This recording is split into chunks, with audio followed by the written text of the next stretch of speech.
Hello friends. जैसे कि मैंने आप लोगों को पहले ये बताया था कि मैं आप लोगों के लिए एक वीडियो लाऊंगा और उसमें मैं आप लोगों को ये बताऊंगा कि कैसे इफेक्टिव नोट्स बनाएं। मतलब how to make effective notes, क्या स्ट्रैटेजी होनी चाहिए इफेक्टिव नोट्स बनाने की। ठीक। तो जैसे आप लोगों ने ये देखा भी होगा कि हर साल हज़ारों एस्पिरेंट्स जीएस की books, current affairs, coaching material collect करते हैं, लेकिन मेंस के वक्त उनके पास रिवाइज करने लायक नोट्स नहीं होते। तो इस वीडियो में मैं आपको यही बताने वाला हूँ कि इफेक्टिव मेंस नोट्स कैसे बनाए जाते हैं। ठीक। और क्या लिखना चाहिए, क्या अवॉइड करना चाहिए, और कैसे सिर्फ एक पेज के नोट्स एग्जाम में आपके मार्क्स को ड्रामेटिकली इंप्रूव कर सकते हैं। ठीक।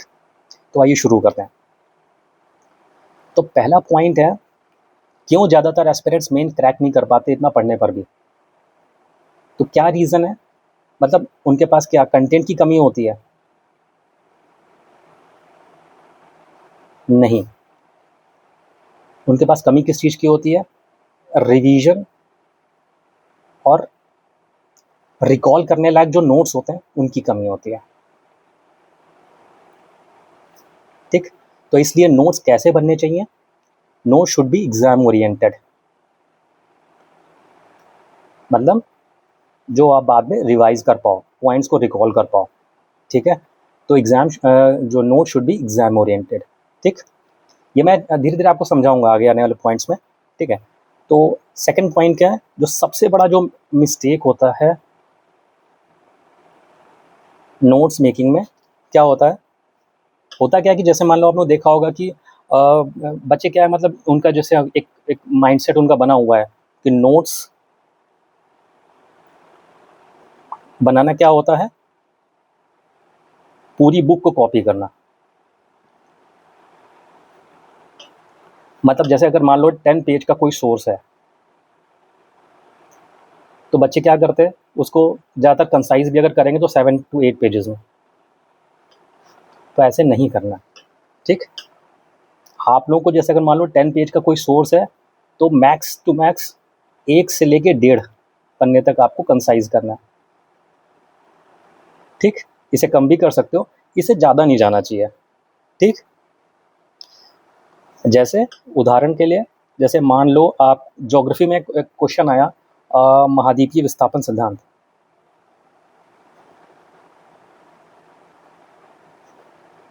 ठीक। अब बच्चे ने ये टॉपिक पढ़ा माजिद हुसैन से या फिर बर्नवाल से, कहीं से भी अगर ये पढ़ा, या सविंदर सिंह से पढ़ लिया, और उसमें दिया हुआ है कम से कम 8-9 पेजेस का ये दिया हुआ है। ठीक। अब क्या है कि बच्चा पूरा 8-9 पेजेस को क्या है कि पूरा वो पढ़ेगा, पूरा वो पैराग्राफ में लिखेगा और ये सारी चीज़ें, ऐसे नहीं करना है। आप पहले तो उसका पहले कॉन्सेप्ट समझिए कि कॉन्सेप्ट कहता क्या है। ठीक। उसके बाद डायग्राम, डायग्राम इम्पॉर्टेंट है। ठीक।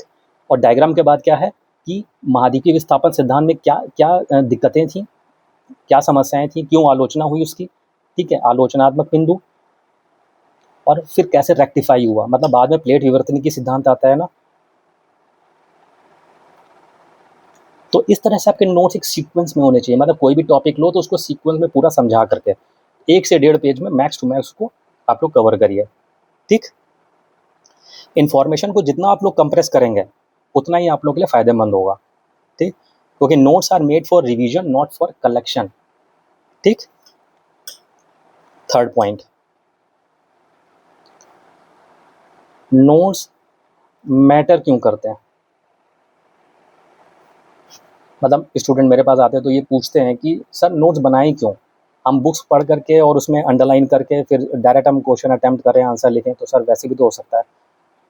देखिए सीधा सा मतलब ये है कि आप लोग ऐसे समझिए कि जैसे मान लो आप लोग जब कमीशन में आप लोग पेपर देने जाओगे मेंस का, तब आप लोग एक GS1 का, जैसे आप लोगों ने पेपर दिया हिंदी और एसए के बाद नेक्स्ट वाला होता है GS1 का पेपर आप लोगों ने दिया, उसके बाद क्या है GS1 और GS2 के बीच में कितना 2.5-3 घंटे का टाइम होता है। तो बट एंट्री क्या होती है, 1-1.25 घंटे पहले हो जाती है। तो आप लोग का मोटा मोटी क्या होगा, आप लोग के पास समय होगा 1-1.25 घंटे का। ठीक। अब उस 1-1.25 घंटे में आपके पास क्या नोट्स हैं रिवीजन लायक, है ना, पॉइंट्स रिकॉल करने लायक तो है आपके पास इतने। ऐसा तो नहीं है कि आप लोग बल्कि नोट्स लेके चले गए और मोटे मोटे रजिस्टर लेके चले गए और वहाँ पे आप लोग फिर ये महसूस करो कि कैसे सर रिवाइज कैसे करें। तो आप लोग ये सब चीज़ें ध्यान देना नोट्स बनाते समय।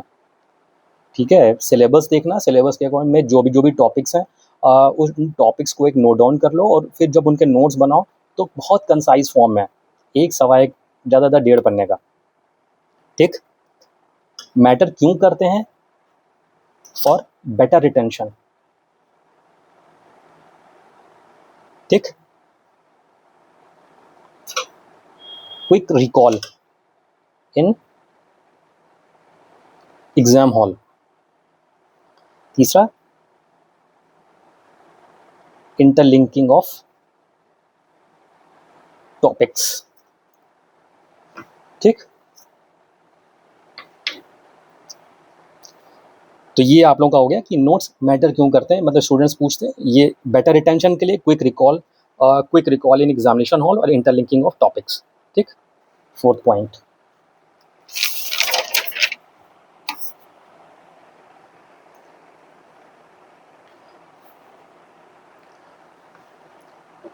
अब फोर्थ पॉइंट क्या है कि नोट्स में क्या होना चाहिए, मतलब लिखें क्या, ठीक। कई स्टूडेंट्स बोलते हैं सर नोट्स बनाए मतलब उसमें क्या लिखें, क्या उसमें ऐसा कि मतलब कि वो हमको बेटर रिटेंशन दे पाएँ, बाद में बेटर हम रिकॉल कर पाएँ पॉइंट्स के लिए, ठीक है। तो सबसे इम्पोर्टेंट चीज़ है इसमें डेफिनेशन देखिए। एग्जाम्पल के लिए जैसे मान लो समावेशी विकास है ना, या फिर एसडीजी हो गया, या फिर अर्बनाइजेशन पे कोई क्वेश्चन आ गया, ठीक है, ये टॉपिक है, या फिर आपका प्राइवेटाइजेशन आ गया।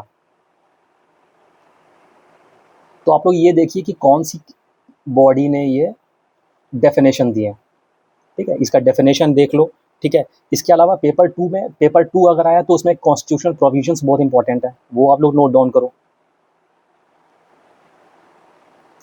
नीति आयोग हो गया या इलेक्शन कमीशन वाली अगर होगा तो सब पार्ट आप लिख सकते हो, पार्ट हो गया, आर्टिकल आप लोग लिख दो, ठीक है, 324, ठीक है। तो ये कॉन्स्टिट्यूशनल प्रोविजंस इंपॉर्टेंट है। इसके अलावा क्या है कि कोई डेटा अगर कोई फैक्ट्स आपको मिल रहा है तो वो नोट डाउन करो, ठीक। इसके अलावा कोई कमिटी रिकमेंडेशंस अगर है तो वो आप नोट डाउन कर सकते हो। जैसा कि सेंटर स्टेट रिलेशन आ गया तो सरकारिया पुंछी, तो आप लोग इसकी रिकमेंडेशन नोट कर सकते हो। या फिर अगर मान लो स्किल डेवलपमेंट पे कोई आ गया, ठीक है, स्किल डेवलपमेंट पे आ गया तो शारदा सिन्हा कमेटी। इसी तरह वुमेन पे आ गया तो palm Rajput committee, Jaya Jaitley committee, ठीक है, वर्मा कमेटी। तो ये कमेटी रिपोर्ट्स भी आप लोग साइड में लिख सकते हो, ठीक। इसके अलावा कुछ केस स्टडीज़ भी होती हैं संबंधित, मतलब टॉपिक से संबंधित जो केस स्टडीज़ होती हैं वो भी आप नोट डाउन कर सकते हो, ठीक है। एक साइड में आप एक कॉलम बना लो, एक ऐसे बॉक्स टाइप का बना लो, उसमें आप लोग केस स्टडीज़ भी लिख सकते हो, ठीक है। तो केस स्टडी में कैसे है, जैसे मान लो सुनामी जब आई थी तो सुनामी में क्या है कि अंडमानीज जो जनजाति है अंडमान निकोबार में, तो उन्होंने एक पारंपरिक कोई विधि अपनाई थी, ठीक है, उस सुनामी से बचने के लिए जिसका उसका प्रभाव कम हो जाए। तो वो एक केस स्टडी आप लोग ले सकते हो, है ना, सुनामी या फ्लड वर्ड में, ठीक है। इसके अलावा पावर्टी एलिवेशन के लिए एक जग्गा मिशन आया था उड़ीसा गवर्नमेंट में, जग्गा मिशन उड़ीसा गवर्नमेंट लाई थी, ठीक है। तो वो जग्गा मिशन आप लोग उसकी केस स्टडी आप लोग देख लेना, ठीक है। तो इस तरह की केस स्टडीज़ आप लोग जैसे कोई भी टॉपिक ले रहे हो तो देख लो आप लोग। डेफिनेशन हो गया, डेटा फैक्ट्स, है ना, पेपर टू है तो कॉन्स्टिट्यूशन प्रोविजंस हो गया, कमिटी हो गया, कमिटी रिकमेंडेशंस हो गया, ये सब और केस स्टडीज़ अगर है आप लोग के दिमाग में कोई ऐसी पहल, कोई इनिशिएटिव है, या फिर कुछ ऐसा किसी पर्टिकुलर स्टेट गवर्नमेंट ने इसमें कोई ऐसा कोई लॉन्च किया, तो आप लोग वो नोट डाउन कर सकते हो, ठीक। इसके अलावा डायग्राम इंपॉर्टेंट है, डायग्राम भी देख सकते हो। जैसे हड़प्पा हड़प्पा वाले में क्या है कि जैसे सड़कें जो थी समकोण प्रकार की थी, तो ये डायग्राम भी साइड में बनाते चलो। जैसे पूरा आपने लिख दिया ना कि हड़प्पा सभ्यता कब शुरू हुई थी, प्रथम नगरीकरण सभ्यता थी, और ये सारी चीज़ें और पॉइंट्स भी आप लोग साइड में लिख रहे हो, तो बगल में आप लोग डायग्राम भी बनाते चलो। हड़प्पा ये समकोण प्रकार की थी, और ये पश्चिमी टीला और ये पूर्वी टीला वाला, है ना, ये भी एक डायग्राम था। तो ये भी आप बना सकते हो साइड में, ठीक। तो कहने का मतलब ये है कि ये सब चीज़ें इंपॉर्टेंट है, ये सब चीज़ें इंक्लूड होनी चाहिए आपके नोट्स में, ठीक। कंटेंट से ज़्यादा इंपॉर्टेंट होता है वैल्यू एडिशन, मतलब आप लोगों ने कंटेंट तो ठीक है, आप लोगों ने कंटेंट लिखा है, ठीक है, 1-1 पॉइंट 2 पॉइंट्स है, वैल्यू एडिशन भी इम्पोर्टेंट है, ठीक है। इसके अलावा क्या है कि इसमें अगर कोई चैलेंजेस के पॉइंट बन रहे हैं वो देख लो, ठीक है। First point, second point, third point कौन कौन से हैं, या कोई शॉर्टकमिंग्स ऐसी जैसे आ रही, कोई आलोचनात्मक बिंदु कुछ भी ऐसा आ रहा है तो वो आप लोग देख सकते हो, ठीक। जैसे मान लो अगर कोई क्वेश्चन आया कि मान लो असहयोग आंदोलन पे आ गया, तो असहयोग आंदोलन में आप लोग क्या लिखोगे, इसमें आप लोग नोट्स बनाओगे तो कैसे, असहयोग आंदोलन सबसे पहले इंट्रो में आप लोग लिखो, ऐसे इंट्रो और मेन बॉडी कंक्लूजन के फॉर्मेट में बनाना। इंट्रो में आप लोग लिख सकते हो कि जैसे असहयोग आंदोलन है 1920, और इसका बैकग्राउंड थोड़ा सा आप लिख दो क्या है, ठीक है। और इसमें आप लोग कारण कारण प्रभाव और अगर क्यों असफल, क्योंकि क्वेश्चन इसी फॉर्म में पूछता है, क्यों असफल, अगर असफल हुआ, ठीक है, और बाद में एक बैलेंस्ड कंक्लूजन, ठीक। तो इस तरह से आप लोग नोट्स बना सकते हो,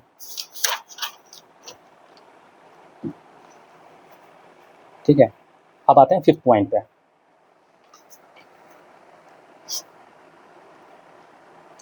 सबसे इंपॉर्टेंट है इसमें 3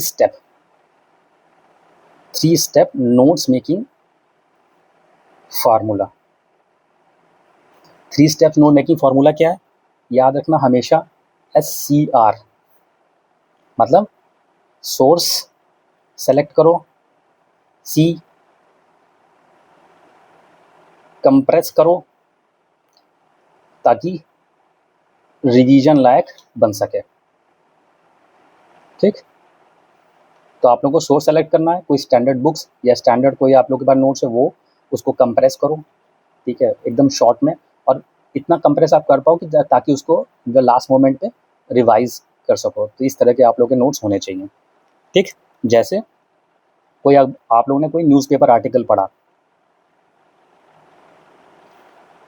ठीक, उस न्यूज़पेपर आर्टिकल में क्या टोटल 1000 वर्ड्स होंगे। अब वो एज इट इज़ आर्टिकल आप लोग को पूरे किताब में कॉपी में अपने जो नोट्स मेकिंग वाली जो कॉपी है उसमें उतारना नहीं है। अब उसमें करना क्या है आप लोगों को, कुछ 5 से 6 कीवर्ड सेलेक्ट करने हैं, ठीक है। अभी जैसे मैंने अपने ग्रुप में भी डाला था कि एक आर्टिकल था CDS पे। अब CDS पे कुछ कीवर्ड्स थे जैसे टेरिटोरियल सॉवरेंटी, मतलब क्षेत्रीय संप्रभुता, ठीक है, और या फिर strategic autonomy,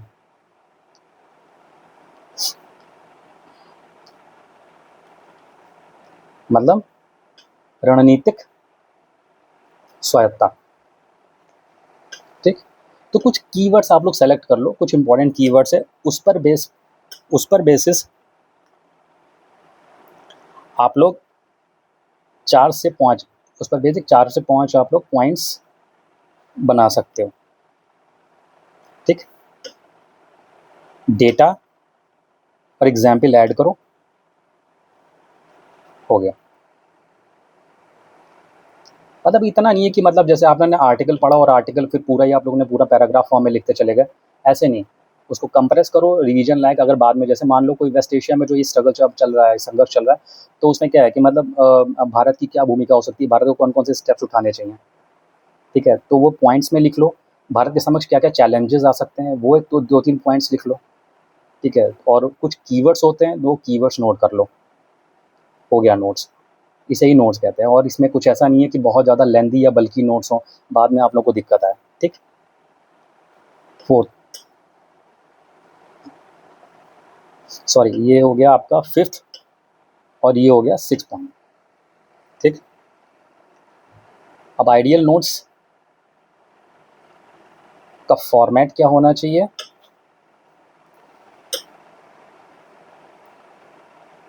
topic name, definition, keywords, data, example, diagram, way forward और कंक्लूजन, ठीक। अगर अगर कोई ऐसा टॉपिक है जैसे मैंने पहले आपको बताया असहयोग आंदोलन या सिविल डिसोबीडियंस मूवमेंट अगर आ गया, तो देख लेना कारण और प्रभाव, इसके कुछ 2-3 पॉइंट्स देख लेना, ठीक है, ताकि आप लोग थोड़ा सा आगे डिस्क्राइब कर पाओ। ठीक है, मतलब इतना लेंदी नहीं रखना है, बहुत एकदम शॉर्ट में रखना है। ठीक है, एक जनरल मैं आइडिया दे रहा हूँ, मैंने अलग अलग पेपर वाइज नहीं बताया, मैं एक जनरल आइडिया दे रहा हूँ, इस तरह के आप लोग नोट्स बना सकते हो। ठीक, कॉमन मिस्टेक्स क्या करते हैं बच्चे नोट्स बनाने में, मतलब बहुत ज़्यादा आप देखोगे तो लेंदी नोट्स होते हैं। जैसे कि मैंने पहले आप लोगों को बताया कि लेंदी नोट्स बिल्कुल भी नहीं बनाने हैं। ठीक ठीक, उसके अलावा मल्टीपल सोर्स यूज़ करते हैं। ठीक, एक स्टैंडर्ड बुक लो, ठीक है, और उस बुक से आप पढ़ो, कॉन्सेप्ट क्लियर करो और नोट्स बनाओ। ऐसा नहीं कि मतलब 4, 5, 6 से आपने देख लिया, है ना? अनलेस एंड अनटिल आपको ज़्यादा पॉइंट्स अगर रिक्वायर्ड है, वो अलग बात है। लेकिन अगर मान लो कोई स्पेशल कोई टॉपिक है, कोई आप पढ़ रहे हो, ज्योग्राफी का हो गया या फिर आईआर का हो गया या फिर इंटरनल सिक्योरिटी का कोई ऐसा टॉपिक हो गया जो आप लोग पढ़ रहे हो, तो उसके आप नोट्स बना रहे हो, तो एक स्टैंडर्ड बुक लो और उसको आप लोग देखो। ठीक है, नेवर रिवाइजिंग नोट्स, मतलब रिवाइज नहीं करते हैं। नोट्स बना लिया, रिवाइज नहीं किया। ठीक, इसके अलावा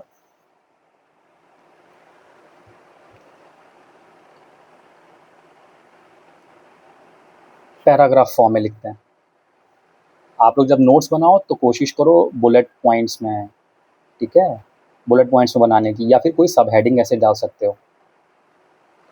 अब जैसे पैराग्राफ में आप लोगों ने बनाया, अब जब रिवीजन का टाइम आएगा तो आप लोग कैसे रिवाइज कर पाओगे? एक एक लाइन पढ़ोगे।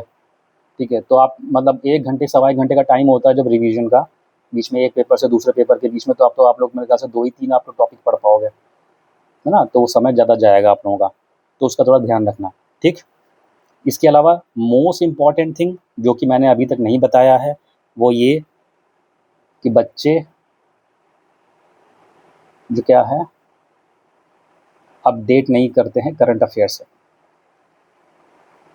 अब जैसे आप लोग कोई भी टॉपिक पढ़ो, इंक्लूसिव डेवलपमेंट जैसे मैंने बताया आपको, अर्बनाइजेशन या प्राइवेटाइजेशन हो गया, ठीक है। इवन आप लोग हिस्ट्री का भी कोई टॉपिक पढ़ रहे हो, जैसे मान लो हड़प्पा वाला है, ठीक है, मैं अभी थोड़े दिन पहले क्वेश्चन डील कर रहा था, उसमें क्या है, हड़प्पा सभ्यता पूछी थी, उसके अलावा आधुनिक नगर नियोजन के लिए कैसे प्रेरणा स्रोत, ठीक है। तो कहने का मतलब ये है कि एक जैसे आप लोग टॉपिक जैसे पढ़ रहे हो, ठीक है, इस टॉपिक का मैंने एक पेज आप लोग ने नोट्स बना लिए, उसके अलावा उसके बाद आप लोग एक आधा पेज या एक पेज छोड़ सकते हो करंट अफेयर के लिए, मतलब थोड़ा थोड़ा डेटा फैक्ट्स उसमें ऐड कर लो, डेटा, ठीक है, कुछ करंट डेवलपमेंट्स हैं वो आप लोग ऐड कर सकते हो, क्योंकि यूपी पीसीएस का पेपर प्री का 6 दिसंबर को है, ठीक है, और जो ये मेंस का होगा वो मार्च अप्रैल तक जाएगा। तो अभी मोटा मोटी क्या है कि आप लोगों के पास 10 से 11 महीने हैं, तो इस टाइम पे करंट डेवलपमेंट्स बहुत हो चुकी होंगी, ठीक है। तो आप लोग जब नोट्स बना भी अभी रहे हो, तो उसमें क्या है कि एक पेज में आप लोग नोट्स बनाओ, उसके बाद आधा एक पन्ना आप लोग छोड़ दो करंट अफेयर्स के लिए, कुछ कुछ डेटा फैक्ट्स ऐड करने के लिए, कुछ एग्जाम्पल ऐड करने के लिए, ठीक।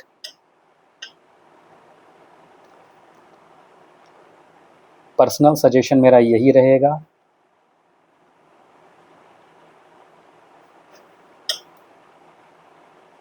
One topic is equal to 1 page,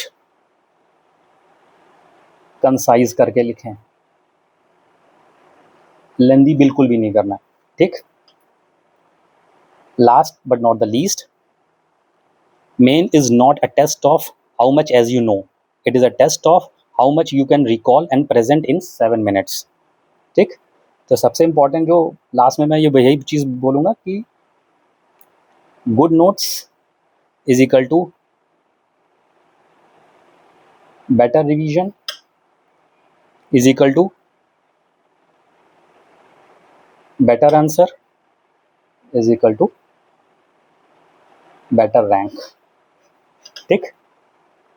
तो ये मैंने आप लोगों को बताया कि इफेक्टिव नोट्स कैसे बनाए जाते हैं, एक सिंपल मैंने आप लोगों को इनसाइट दिया है, ठीक है। इसको आप लोग फॉलो करें, नोट्स बनाने में काफ़ी हेल्पफुल होगा।